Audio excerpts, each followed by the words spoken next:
कल वैसे साहब पर हमला हुआ है, सिर्फ इस वजह से उन पर 9 राउंड फायर हुए हैं। कल दिन धर्म संसद होती है और आए दिन मुसलमानों की लिंचिंग होती है। हर तीसरा आदमी मुसलमानों को खड़े होकर के धमकियां देता है। सुल्ली ऐप, बुल्ली ऐप के जरिए मुसलमान औरतों की बोली लगाई जाती है।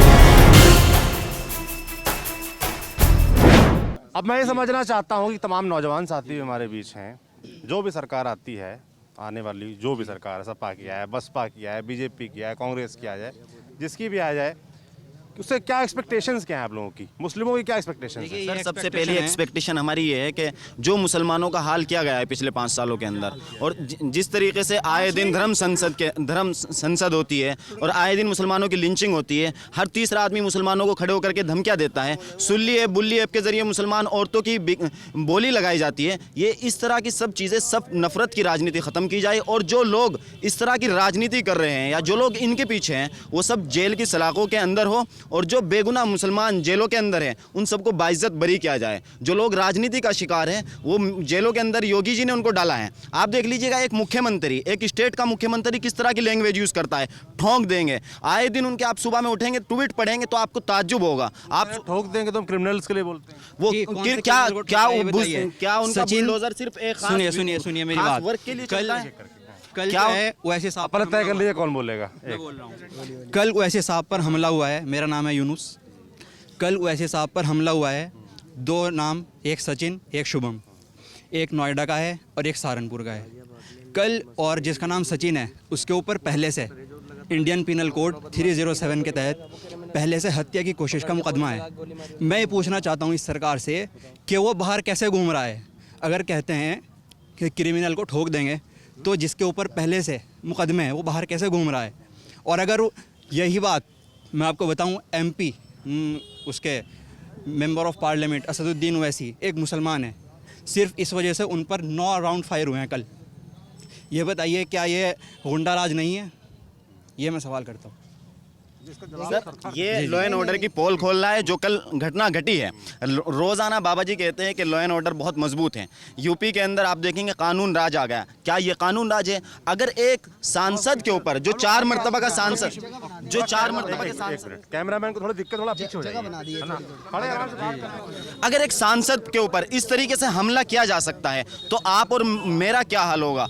आप इस यूपी के अंदर देख लीजिएगा, खुलेआम हत्याएं हो रही है। लेकिन माफिया का जो लफ्ज़ है वो 4-5 मुसलमानों के साथ जोड़ करके देखा जा रहा है। सिर्फ उनको माफिया नज़र आते हैं तो नाहिद हसन नज़र आते हैं। अगर उनको माफिया नज़र आते हैं तो सिर्फ आजम खान उनको सबसे बड़ा माफिया नज़र आता है। उनके खुद के गन्ना मंत्री सुरेश राणा उनको माफिया नज़र नहीं आते। जिन्होंने 2013 का पूरा दंगा कराया था, पूरा उनका दंगा में नाम है। कितनी FIR उनके ऊपर दर्ज है? क्या उनके ऊपर कोई कार्रवाई हुई? योगी सरकार ने आते ही सबसे पहले अपने नेताओं के ऊपर जो FIR दर्ज थी वो सारी FIR वापस लेने का काम किया है। आप लोग ओवैसी साहब के ऊपर जो गोली चली उससे काफी नाराज नजर आते हैं, और नाराज भाई सुन तो लो, सवाल पूछना चाहते हैं। रुक जाओ, 1 मिनट रुक जाओ। बात ओवैसी की नहीं है, बात है अगर एक सांसद के ऊपर जो 4 मरतबा का सांसद रह चुका है उसके ऊपर खुलेआम इस तरीके से गोलियां चलाई जा सकती है तो आप समझ सकते हैं कि यूपी के अंदर कैसा लॉ एंड ऑर्डर है। बिल्कुल गलत है, ये बिल्कुल भी नहीं होना चाहिए था, और जो भी जिम्मेदार उनके खिलाफ सख्त से सख्त कार्रवाई होनी चाहिए। इसमें कोई दो राय नहीं है। यूपी के अंदर सिर्फ और सिर्फ नाम को देख करके कार्रवाई होती है। अगर आपका नाम मुसलमान है,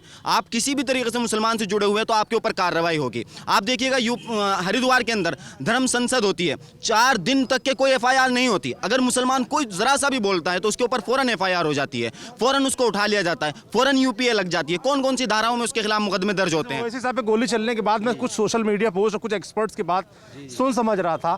उनका कहना है कि इससे जो है ओवैसी साहब के प्रति जो संवेदनाएं हैं, आकर्षण है, वो और बढ़ेगा और उनके वोट भी बढ़ेंगे, और इससे नुकसान होगा समाजवादी पार्टी को, उनका वोट कटेगा और बटेगा। इसके बारे में क्या सोचते हैं आप लोग? चाहता हूँ, देखिए ये जो वोट बटने की बात है ये बाद में है। पहले है कि एक मुसलमान हिंदुस्तान में सुरक्षित है नहीं। एक MP के ऊपर अगर आप कोई भी अगर गोलियां चला देता है और उसके ऊपर अब तक मैं आपको बताऊं कि कोई भी मुकदमा दर्ज नहीं किया है, सिर्फ FIR हुई है। और एक MP के ऊपर गोलियां चलाने पर मैं चाहता हूं कि देशद्रोह का मुकदमा होना चाहिए। इंडियन पिनल कोड 124A के तहत उनको देशद्रोह के जुर्म में उनको कई सालों की सज़ा होनी चाहिए, और मुसलमानों को उनका हक मिलना चाहिए, जो कि आज के दौर में उत्तर प्रदेश और हिंदुस्तान के अंदर नहीं मिल रहा है। जो मैं सवाल पूछ रहा हूँ उसका जवाब। देखिए ये ना बिल्कुल एक बेसिक बात है। जितने भी समाजवादी पार्टी में बहुत सारे मुसलमान हैं, बहुत सारे बहुजन समाज पार्टी में हैं, जाहिर सी बात है सब लोग अपने ज़ाती मफाद के लिए होते हैं।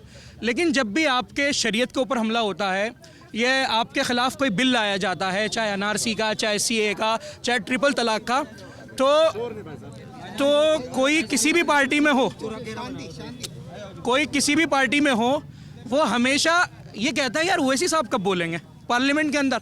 ये खाली मैं आपको लोगों की बात नहीं बता रहा हूँ। इम्तियाज़ जलील साहब जो एमपी हैं, वो एक बार दिल्ली में उन्होंने कहा कि जब मैं पार्लियामेंट के अंदर जाता हूँ तो समाजवादी वाले, बहुजन समाज पार्टी वाले जो एमपी हैं वो आके कहते हैं हम सदर साहब की तकरीर सुनने के लिए बैठे हैं।